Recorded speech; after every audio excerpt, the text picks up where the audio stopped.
The grand chamber of the Galactic Council buzzed with 1,000 different voices, each speaking in their own tongue through translation devices.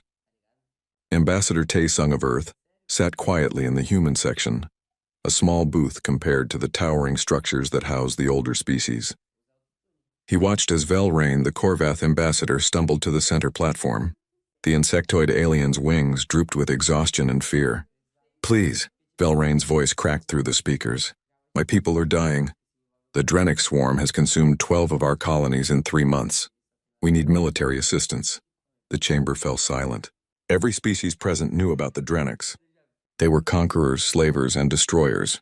Their warlord Nalthok commanded thousands of ships and had crushed every opponent for the last century. No one wanted to face them. The council chancellor, an ancient being that resembled a floating crystal, spoke with a voice like wind chimes. "We sympathize with your plight, Ambassador Velrain. However, military intervention against the Drennics would cost countless lives. We cannot approve such action." One by one, the species declined. The Voltari said they were too few. The Kresh claimed neutrality. The Ixen simply said no. Velrain's antennae drooped further with each rejection. Tae-sung felt genuine pity for the alien. The Korvath were peaceful traders who had never harmed anyone. They did not deserve extinction. After the session ended, Velrain approached Tae-sung in one of the station's quiet corridors. The insectoid moved with jerky, desperate motions. "Ambassador Tae-sung," Velrain said, "I know humans have only been in the council for 50 years.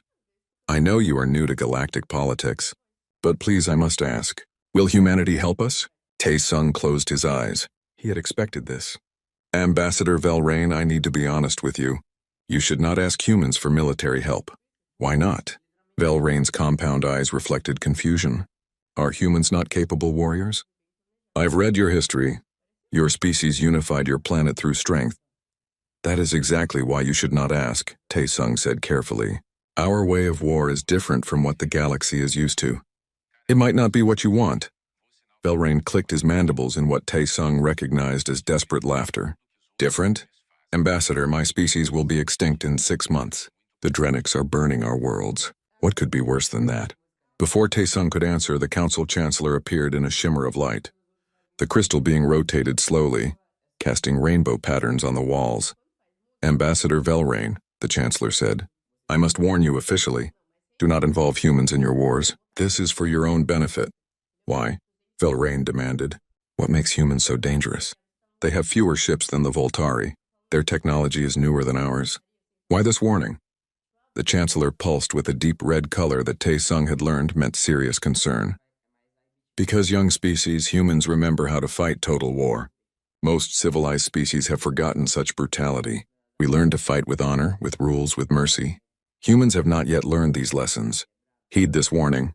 The chancellor vanished, leaving Velrain and Tae-sung alone. The Korvath ambassador turned all his eyes on the human. "Is this true?" Velrain asked. "Are humans truly that frightening?" Tae-sung chose his words with care. "My people fought 2 wars that consumed our entire planet. Billions died. We developed weapons that could destroy all life on Earth. We used them. When we fight, we do not fight to win battles. We fight to end the enemy's ability to make war forever." "Good," Velrain said firmly. "That is exactly what we need. The Drennics will not stop. They will not negotiate. They want us dead or enslaved. If humans can stop them permanently, then please, I beg you, help us." Tae-sung sent an urgent message to Earth that night. He explained the situation and his concerns. The reply came within hours. Earth's government had voted. They would help the Korvath. 3 days later, Captain Jiwoo stood on the bridge of the human vessel Silent Promise. Around her, 29 other human ships dropped out of faster-than-light travel in Korvath space. Jiwoo was a veteran of the Unification Wars, the bloody conflicts that had finally brought peace to Earth. She had seen war's true face. She did not want to show it to the galaxy, but orders were orders. Velrain met the human fleet with a mixture of relief and disappointment. Only 30 ships? The Drennics had thousands. What could 30 ships do? Jiwoo met with Velrain and the Korvath military command in person. She was a small woman by human standards, but she carried herself with absolute confidence. "We need complete information," Jiwoo said without preamble. "Every Drennic's military base, every supply line, every breeding world, every command center, everything." The Korvath admiral, a scarred veteran named Keshanal, looked confused. Breeding worlds? Why would you need to know about civilian population centers? Jiwoo's expression did not change. Because we are going to target them. The room erupted in shocked chittering and clicking. Velrain raised his voice. Captain, surely you cannot mean to attack civilians. That is against all galactic laws of war. We will not kill civilians, Jiwoo said calmly. We will disable their infrastructure. No breeding worlds means no new soldiers. No supplies means no sustained campaign. We are going to remove the Drenix's ability to make war. All of it. Keshnal's wings buzzed with agitation. This is madness. You cannot reach the Drenix home systems. Their fleet guards the approaches. Your 30 ships will be destroyed. Jiwoo smiled, and there was no warmth in it. Admiral, you are thinking like the Drenix expect you to think. You are thinking about fleet battles and territory control. That is not how humans fight. We do not meet strength with strength. We cut the legs out from under our enemies. That night, Heejin, a human intelligence officer, briefed Jiwoo on the Drenix command structure. She had been gathering information through covert channels for months. Humans always prepared, even before wars began. Nalthok rules through fear and personal power, Heejin explained. But his admirals are ambitious. His supply chains are stretched thin by constant conquest. His species breeds fast but requires specific conditions. They are strong but not flexible. Weaknesses, Jiwoo said. Good. We can work with weaknesses. On the bridge of his flagship, Warlord Nalthok received reports of the human arrival. He laughed, a sound like grinding rocks. 30 ships? The Korvath were more desperate than he thought. He ordered his fleet to prepare for a final assault on the Korvath homeworld. With these pathetic humans as their only allies, the Korvath would fall within weeks. Nalthok could not have been more wrong. The human fleet powered down most of their systems and drifted in empty space. To any sensors, they looked like debris or dead ships. As the Drenix fleet surged forward to crush the Korvath homeworld, the humans simply waited, and then they vanished. The Drenix fleet arrived at the Korvath homeworld like a swarm of locusts. Thousands of ships blotted out the stars. Nalthok stood on his command deck, watching as his forces tore through the Korvath defense fleet. The insectoid ships exploded in brilliant flashes. It was glorious. Where are the humans? His tactical officer asked. Nalthok waved a clawed hand dismissively. Hiding, running, it does not matter. 30 ships cannot change this outcome. But far away, in the depths of Drenix territory, 12 human ships materialized from stealth. They moved like ghosts, invisible to conventional sensors. Admiral Dae-hyun commanded the strike force from his ship, the Quiet Storm. He was a calm man who had spent 20 years studying military history. He knew that wars were not won by battles alone. Target confirmed, Sun-hee reported from the tactical station. She was young but brilliant, having graduated top of her class at the Naval Academy. Drenix breeding world designated Target Alpha. Population 7 million. Military garrison of 50,000. Marine teams ready? Dae-hyun asked. Ready, sir, came the reply from Commander Young-mi. She led the human Marines, soldiers trained for rapid deployment and precision strikes. Her voice was steady despite the danger. We go in fast, hit the infrastructure, get out. Execute, Dae-hyun said simply. The 12 human ships split into 3 groups. Each group approached a different Drenix breeding world. These were not military targets in the traditional sense. They were worlds where the Drenix raised their young, where supply depots fed the war machine, where the infrastructure that supported conquest was built. At Target Alpha, Young-mi's Marines dropped from orbit in stealth pods. They landed near the main power distribution center. The Drenix guards never saw them coming. Precise shots from human weapons disabled generators and control systems. No one died, but the entire planetary power grid went dark in minutes. Simultaneously, Sun-hee's targeting computers locked onto communication satellites. Missiles launched, moving too fast for Drenix point defense to track. 23 satellites turned to debris.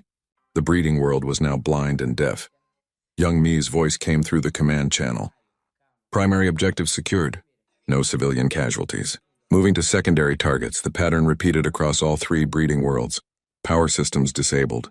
Communications destroyed. Supply depots burned. Transportation hubs blocked. The Marines moved like surgical instruments, cutting out only what needed to be removed, and then they left, vanishing back into space before the Drenix military could respond. On his flagship, Nalthok received reports of the attacks with disbelief. Impossible, he snarled. How did they penetrate so deep into our territory? His tactical officer pulled up sensor data. We do not know, Warlord. Our sensors detected nothing until the attacks were already underway. The human ships use some form of advanced stealth technology we cannot track. Then find them, Nalthok roared. Send every available ship to secure the breeding worlds. But Warlord, that would require pulling forces from the Korvath campaign. Do it. As Drennic ships raced back to protect their home territory, the pressure on the Korvath homeworld eased. Velrain could barely believe it. 30 human ships had accomplished what seemed impossible. They had forced the mighty Drennics to retreat. Taesung received an emergency summons to the Galactic Council. When he arrived, the chamber was in chaos. Species were shouting over each other, demanding explanations. The Chancellor's crystal form pulsed angry red. Ambassador Taesung, your species has attacked civilian population centers. This is against all laws of war. Taesung stood calmly. We attacked infrastructure, not civilians. 0 Drennic civilians have been killed by human action. However, we have disabled 3 breeding worlds, 17 supply depots, and 42 communication nodes. The Drennic's war machine is being systematically dismantled. This is barbaric, shouted the Voltari ambassador. You are targeting worlds that cannot defend themselves. Those worlds support the military that is committing genocide, Taesung replied coldly. The Drennics have enslaved 14 species. They have destroyed countless civilizations. For centuries, this council has done nothing to stop them because you were afraid. We are not afraid. We are ending this. An elderly species called the Ixen, who had observed galactic politics for millennia, spoke quietly. This is total war. We banned such tactics 10,000 years ago. You banned them because you could afford to, Taesung said. You had already won your wars and eliminated your threats. The Korvath do not have that luxury. Neither do the 14 enslaved species suffering under Drennic's rule. We will not fight with one hand tied behind our backs while innocents die. Back in Drennic space, Nalthok made a decision. If the humans wanted war, he would give them war. He recalled his entire armada, every single ship, and pointed them toward human territory. He would burn their worlds to ash. Captain Jiwoo received the intelligence report and smiled grimly. They took the bait. Every Drennic ship is now in one massive fleet heading toward Sol system. Commander Insu, captain of the stealth ship Grey Morning, asked the obvious question. What do we do now? We let them come, Jiwoo said. And while they are traveling, we dismantle everything they left behind. The human fleet split into small groups. Each group had a target. Supply convoys, mining operations, shipyards, command stations. One by one, the infrastructure that supported the Drennic's military was destroyed or disabled. Insu's stealth ships hunted Drennic's supply vessels. His ships were small, fast, and completely invisible until they opened fire. A Drennic's convoy would be traveling through space one moment, and the next, cargo ships would be drifting hulks. The military escorts never even saw what hit them. Bora, a human xenobiologist, had studied Drennic psychology for years. She worked with Sung Jae, a psychological warfare specialist, to craft messages. These messages were broadcast on every Drennic's frequency. The messages showed footage of destroyed supply depots. They showed disabled breeding worlds. They showed Drennic's military ships exploding under human fire. But most importantly, they showed maps. Maps that detailed every Drennic's military position, every weakness, every failure. Make them doubt, Sung Jae explained to his team. Make them question their leadership. Nalthok rules through strength. Show them he is not strong enough to protect them. The messages worked. Drennic's admirals began to argue. Should they continue toward human space? Should they return to defend their home systems? The unity of their fleet started to crack. Nalthok felt control slipping. He had ruled for decades through fear and power. But now his empire was bleeding from 1,000 cuts and the enemy was invisible. He increased the fleet's speed toward human territory. Once he destroyed Earth, the humans would surrender. But when the Drennic's fleet finally reached the edge of human space, they found a surprise waiting. Not 30 ships. Not even 100. 5 human vessels. Nalthok's tactical officer was confused. Only 5 ships? Is this a joke? It is a message, Nalthok realized with growing horror. They are telling us that 5 ships are enough. One of those 5 ships transmitted a message. Admiral Daehyun's face appeared on every Drennic screen. Warlord Nalthok, Daehyun said calmly. While you have been traveling to our space, we have destroyed 70% of your supply infrastructure. Your breeding worlds are offline. Your shipyards are damaged. Your supply convoys no longer exist. Your admirals are questioning your leadership. You have already lost this war. You just do not know it yet. Daehyun paused, letting the words sink in. Turn back now. Surrender. Face justice for your crimes, or continue forward, and we will ensure the Drennics never threaten anyone again. You have 6 hours to decide. The transmission ended. Nalthok stood frozen. Around him, his admirals waited for orders. For the first time in his life, the great warlord did not know what to do. The humans had not fought a single major battle. They had not met his fleet in glorious combat. Instead, they had cut away everything that made his empire powerful. They had turned his greatest strength, his massive fleet, into a weakness by making it pointless. Nalthok realized too late what the Galactic Council had tried to warn about. Humans did not fight wars. They ended them. Nalthok's response came not through words but through action. The Drennics' fleet turned and surged forward toward the 5 human ships. Pride and rage burned away all rational thought. He would not surrender. He would not bow to these newcomers who had been in space for barely a century. All ships, attack formation, Nalthok roared. I want those 5 ships turned to dust. The 5 human vessels did not flee. They did not even move. They simply sat there in space waiting. As the Drennics' fleet closed to weapons range, the human ships activated their engines and scattered in 5 different directions. The Drennics' fleet broke apart to pursue them. It was exactly what the humans wanted. Admiral Daehyun watched from the quiet storm as the enemy fleet fragmented. They took the bait. All ships execute Protocol Hammer.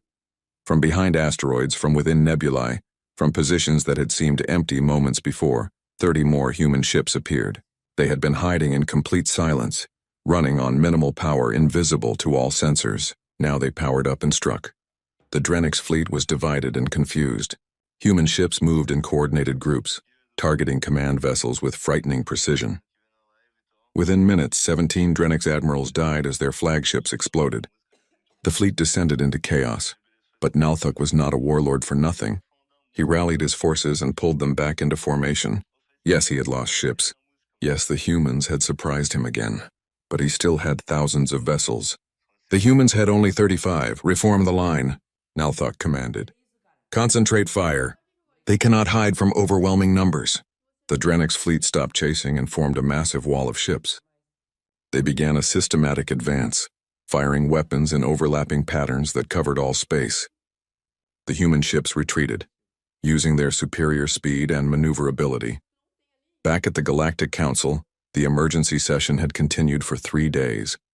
Species from across the galaxy demanded that humans cease their operations. The Voltari ambassador was particularly vocal. This madness must stop, the Voltari declared.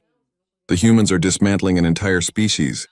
Hee-Jin, the human intelligence officer, had been working without sleep to compile evidence. Now she stood before the council and activated a holographic display. This is the planet Kresh Minor, she said. The display showed a beautiful world. 50 years ago, the Drennics conquered it. The native Kresh population was 2 billion. The image changed, showing ruined cities and scattered bodies. Current Kresh population on their own world, 14 million.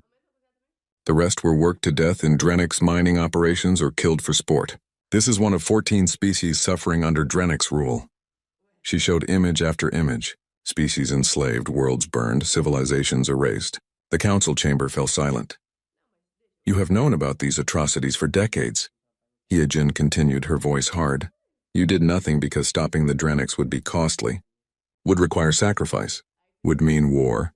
So you looked away and told yourselves you were being civilized. Taesung stood beside her. We are not being civilized. We are being effective. The Drennics will be stopped and their victims will be freed. If that horrifies you, then you should have acted decades ago. You chose not to. We will finish what you feared to start. The Chancellor pulsed a deep purple, a color Taesung had not seen before. Fear. You are correct, the ancient being admitted. We failed those species.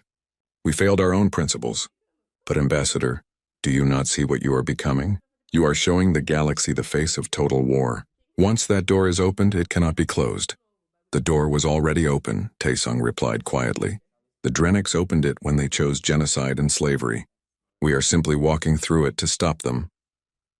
Back in the war zone, Commander Insu's Gray Morning led a group of stealth ships deep into Drennick's home territory.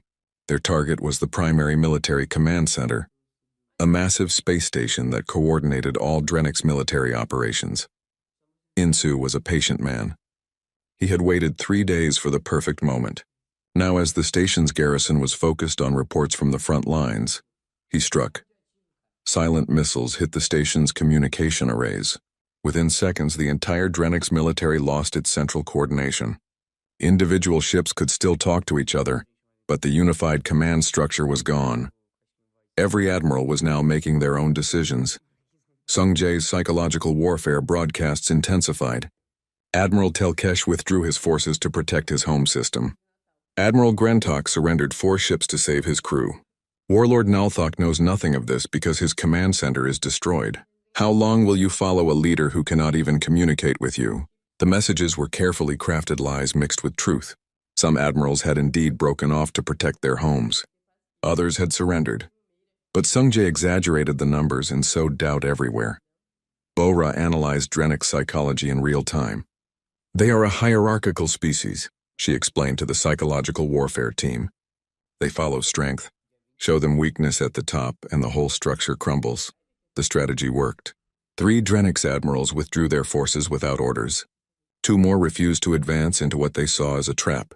The mighty fleet that had terrorized the galaxy for a century was falling apart from within. Nalthok felt his empire crumbling. He could not communicate with his command center. His admirals were not following orders.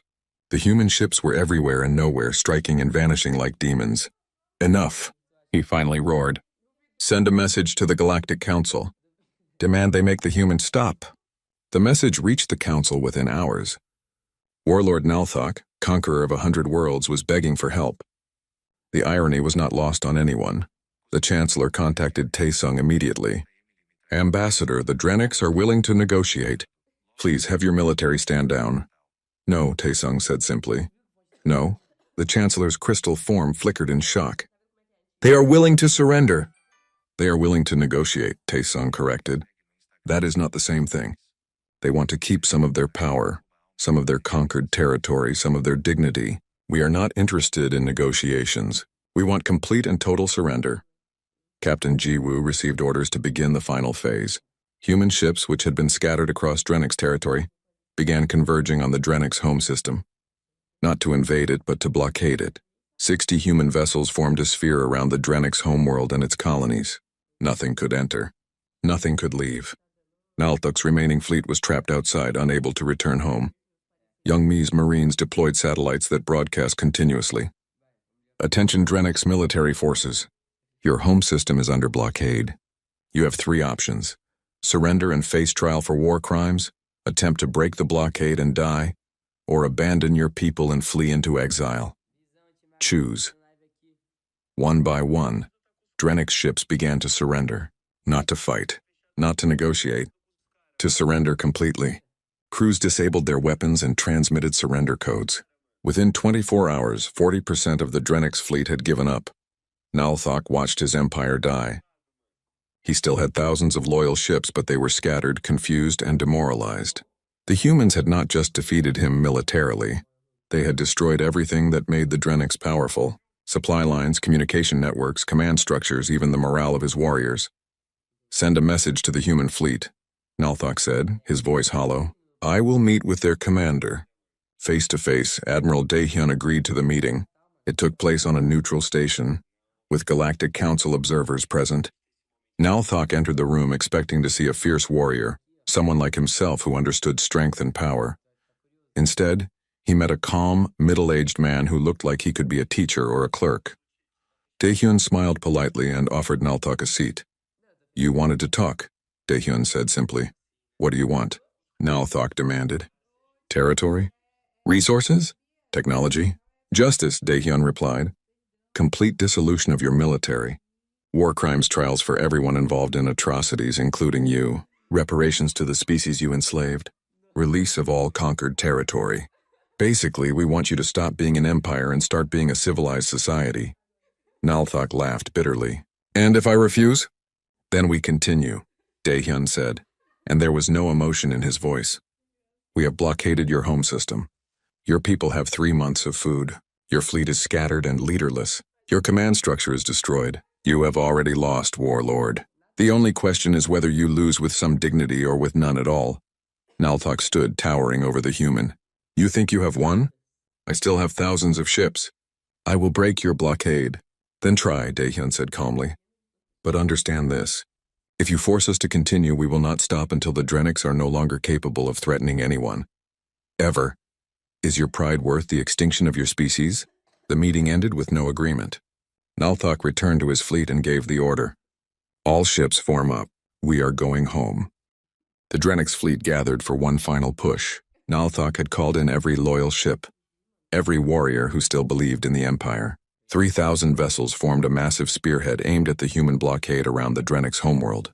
It was the largest military force the galaxy had seen in centuries. Against them stood 60 human ships.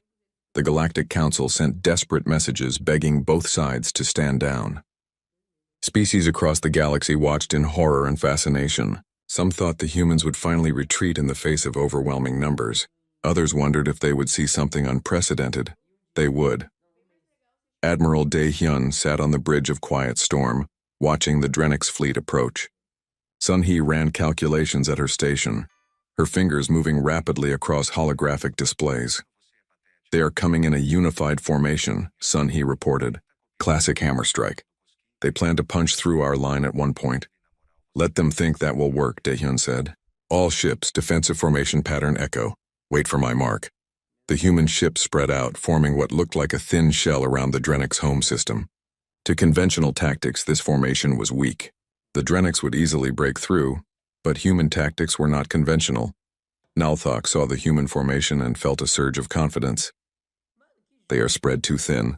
We will break through the center and relieve the homeworld. All ships, full speed ahead. The Drenics fleet surged forward. 3,000 ships accelerated toward 60. The distance closed rapidly. 500 kilometers. 300. 100. Mark, Daehyun said quietly. Every human ship activated systems that no other species in the galaxy possessed. Adaptive AI that predicted enemy movement. Point defense grids that could track thousands of targets simultaneously. Weapons that adjusted their trajectory mid-flight. And most importantly, coordination so perfect that 60 ships fought as a single organism. The Drenics fleet hit the human line like a wave hitting a rock, and like water against stone, they broke. Human ships moved with impossible precision. They dodged incoming fire by centimeters, wasting no energy on unnecessary movement. Their weapons never missed. Drenic ships exploded in perfect sequence, each death calculated for maximum disruption to the enemy formation. Sun-hee's voice remained calm as she called out targets. Flagship, center formation. Command carrier, left flank. Supply ship, rear guard. Each target she identified was destroyed within seconds. The Drenics had numbers. The humans had perfection. On his flagship, Nalthok could not believe what he was seeing. His ships outnumbered the enemy 50-1, but they were dying faster. Human vessels slipped between his formations, targeting weak points with surgical precision. Every shot they fired destroyed or crippled a Drenic ship. Meanwhile, Drenic's weapons seemed to always miss or be intercepted. How is this possible? Nalthok demanded. We have them surrounded. His tactical officer's voice shook. Warlord, they are not fighting like separate ships. They are fighting like one organism. Our AI cannot predict their movements. Our weapons cannot lock on properly. It is like they know what we are going to do before we do it. The battle lasted 6 hours. When it ended, 2,000 Drenic ships were destroyed or disabled. The remaining 1,000 scattered in all directions, their formation shattered, their will broken. The human fleet had lost 0 ships. 3 had minor damage. The galaxy watched in stunned silence. It was the most one-sided battle in recorded history. The Galactic Council's military historians immediately began studying the engagement, trying to understand what had happened. Diplomat Kyung-soo, who had been trying to negotiate peace throughout the conflict, sent one final message to Nalthok. Warlord, please. Your fleet is broken. Your empire is finished. Surrender now. Let us end this with as few deaths as possible. Nalthok sat alone on his damaged flagship. Around him, the crew was silent. He had led his species to dominance for decades. He had conquered worlds, crushed enemies, built an empire. and in 47 days the humans had destroyed everything. "Send the surrender signal," he said quietly. "Tell them we will accept their terms." The war ended not with a grand ceremony but with a simple transmission. Drenic ships across the galaxy powered down their weapons and transmitted surrender codes. The empire that had terrorized civilizations for a century ceased to exist. War correspondent Mi Jin had been embedded with human forces throughout the campaign. Her broadcast showed the galaxy something unexpected. Yes, humans were devastatingly effective in combat, but they were not cruel. They did not torture prisoners. They did not bomb cities. They did not commit atrocities. "People across the galaxy are afraid of humans now," Mi Jin said in one of her reports. "But they should understand what I have seen.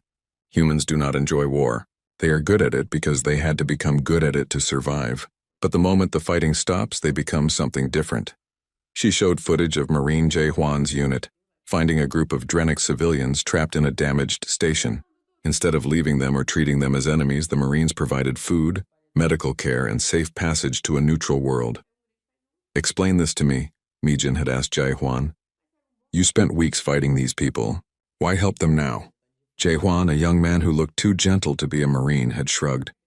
"They are not soldiers. They are just people who happened to be born in the wrong place at the wrong time. We fought their military. We have no reason to hate civilians." This paradox confused and fascinated the galaxy. How could humans be so ruthlessly efficient in war yet so compassionate in peace? The answer lay in human history. Earth had seen countless wars, each more terrible than the last. Humanity had learned that wars must be fought with total commitment, but ended with mercy. Otherwise, they never truly ended. Young Mi's Marines captured Nalthok personally. They found him on his flagship, which had been disabled but not destroyed. The great warlord expected execution or torture. Instead, the Marines treated him with professional courtesy and transported him to a detention facility. "Why do you not kill me?" Nalthok asked young Mi. "I would have killed you." "I know," young Mi replied. "But we are not you.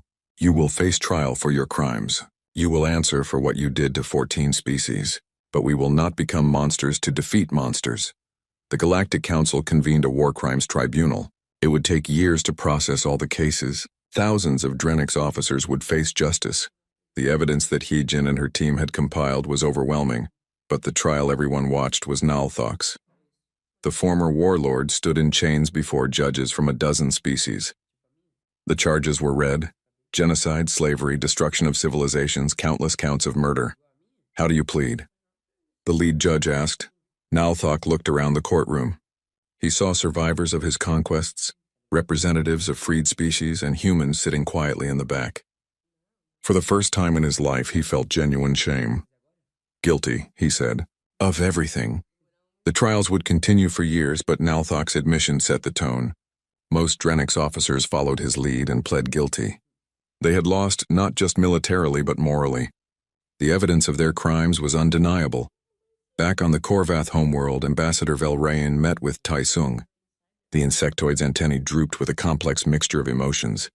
"We are grateful," Velrain said. "You saved my species from extinction. But I must be honest, Ambassador. We are also terrified. We asked for your help not knowing what it would mean." "I tried to warn you," Taesung said gently. "You did," Velrain agreed. "But how could we have understood? No species in the galaxy fights the way humans do. You did not just defeat the Drenic's military. You dismantled their entire civilization in weeks. You showed a level of efficiency in warfare that we thought was impossible." "It is what we had to learn to survive," Taesung explained. "Earth almost destroyed itself multiple times. We learned that if you must fight, you fight to end the threat completely. Otherwise, you just fight the same war over and over. And now the galaxy fears you," Velrain said quietly. "Fear is not what we wanted," Taesung admitted. "But understanding is acceptable. The Drenics terrorized species for a century because everyone was afraid to stop them.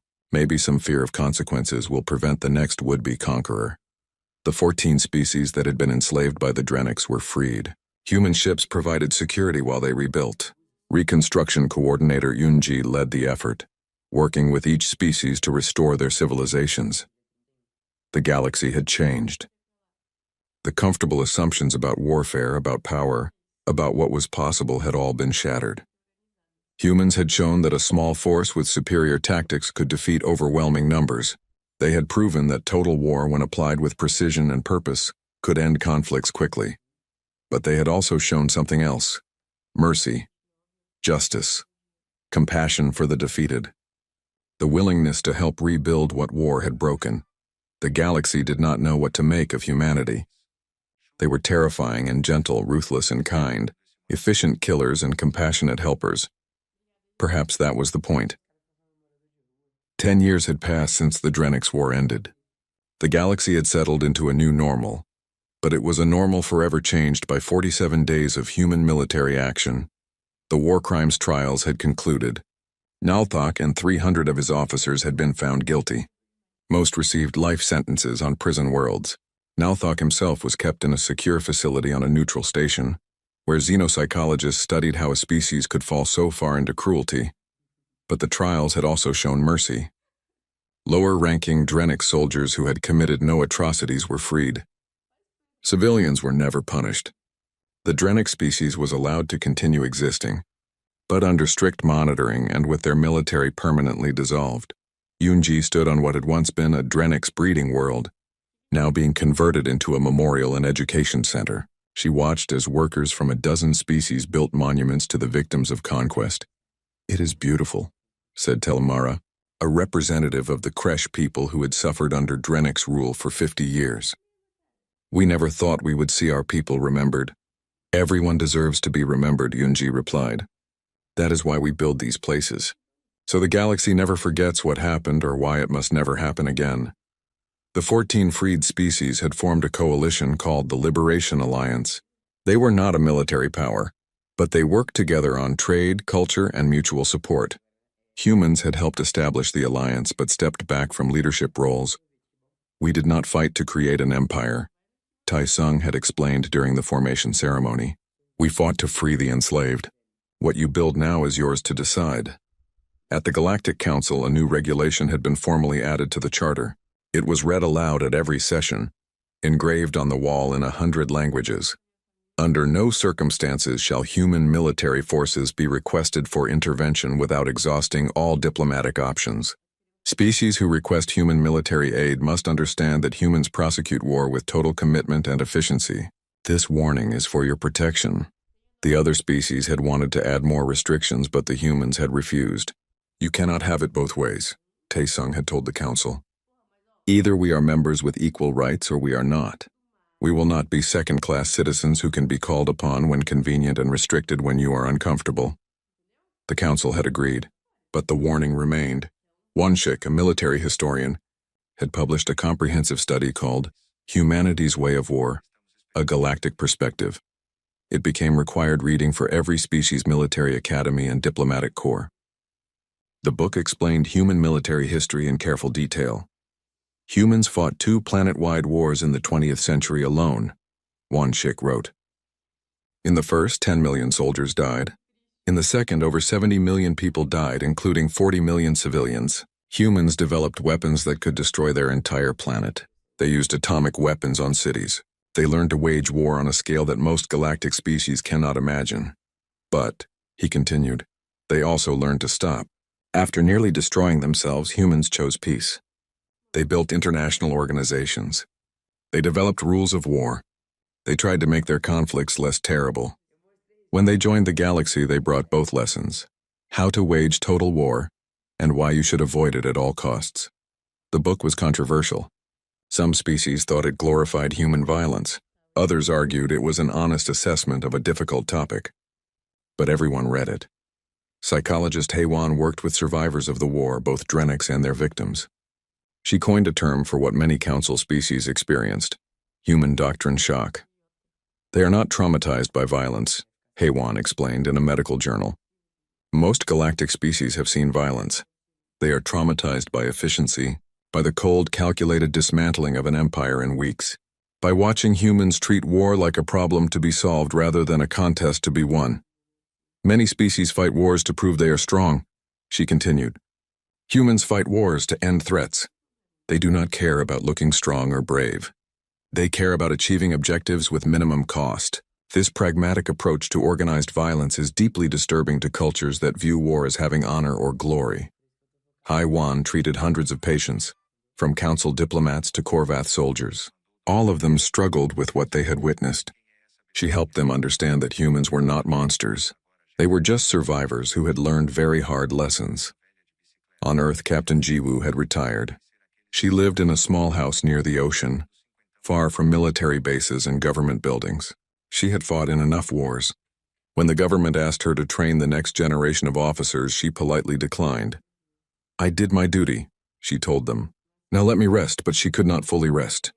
Young officers sought her out anyway, asking for advice and wisdom. She usually turned them away, but occasionally she would sit with one on her porch and talk. "Why did we fight the way we did?" one young lieutenant asked. "The other species think we are monsters." "We fought that way because it was necessary," Jiwoo replied, staring at the ocean. The Drenics would not have stopped. Conventional warfare would have dragged on for years, costing millions of lives. "We ended it quickly. That is not monstrous. That is merciful. But the galaxy fears us now." "Good," Jiwoo said simply. "Fear prevents war. If potential aggressors know that attacking the innocent will bring total destruction upon them, they will think twice. We did not want to be the galaxy's enforcers, but sometimes the universe needs wolves to keep the real monsters at bay." Admiral Daehyun had also retired, but in a different way. He accepted a position at the Galactic Military Academy, teaching strategy and tactics to officers from across the galaxy. His classes were always full. "Today we will discuss the concept of decisive action," Daehyun would tell his students. "Many commanders hesitate because they want to be certain. They want perfect information. But perfect information rarely exists. Humans learn to make good decisions with incomplete data and commit fully to those decisions. This is how small forces defeat larger ones." His students came from species who had fought wars for millennia. Yet they learned from a human who looked like he should be teaching literature, not warfare. Daehyun never raised his voice. He never glorified violence. He simply explained why humans made the choices they made. "We are not better warriors than you," he would say. "We are more desperate. We come from a world that almost killed us repeatedly. We learned to be efficient because inefficiency meant extinction. You should hope you never have to learn these lessons the way we did." Back at the Galactic Council, Ambassador Taesung was preparing to retire. He had served for 15 years, navigating the complex politics of human integration into galactic society. He was tired. The council held a ceremony to honor his service. Representatives from dozens of species spoke, thanking him for his wisdom and patience. Even some who had opposed human membership acknowledged that Taesung had been a voice of reason. When it was his turn to speak, Taesung stood before the assembly and smiled. "When I first came to this chamber," he said, "I was afraid, not of you, but for you. I knew that if humanity was ever pulled into a galactic conflict, we would do what we always do. We would win. And I knew that winning our way would terrify you. I tried to prevent the Drenics war," he continued. "I warned Ambassador Velrain. The council warned him. We all tried to explain that humans approach war differently. But words are not enough. You had to see it to understand. Now you understand," Taesung said, his voice growing softer. "And I hope you never forget. The warning on your wall is not about human pride or power. It is a genuine warning. When you ask humans for military help, you are not asking for soldiers. You are asking for the end of your enemy. Be certain that is what you want before you ask." He paused, looking around the chamber. "But also remember this," he added. "Humans are not just warriors. We are also healers, teachers, artists, and friends. We helped rebuild what war destroyed. We showed mercy to defeated enemies. We freed the enslaved and helped them stand on their own. War is what we can do when we must. Peace is what we prefer to do when we can. Judge us by both," Taesung concluded. "Not just by our capacity for violence, but by our commitment to justice and compassion." The chamber was silent for a moment. Then, species by species, the representatives began to stand. It started with the Liberation Alliance members, the freed species who knew both sides of humanity. Then the Korvath stood. Then even some of the species who had opposed human intervention. Eventually, the entire council was standing, showing respect to the human who had guided them through a difficult decade. Years later, a new species applied for council membership. They were called the Mirath, and they were young and eager to join galactic civilization. During their orientation, a council official explained the various regulations and rules. And here is the most important warning. The official said, pointing to the engraved text on the wall, "Do not involve humans in your wars." The Mirath ambassador looked confused. Humans, but they seem so peaceful. Their embassy staff are friendly and helpful. The official pulled up a holographic display showing footage from the Drenix War. The Mirath ambassador watched in silence as the history played out. The strategic dismantling of an empire.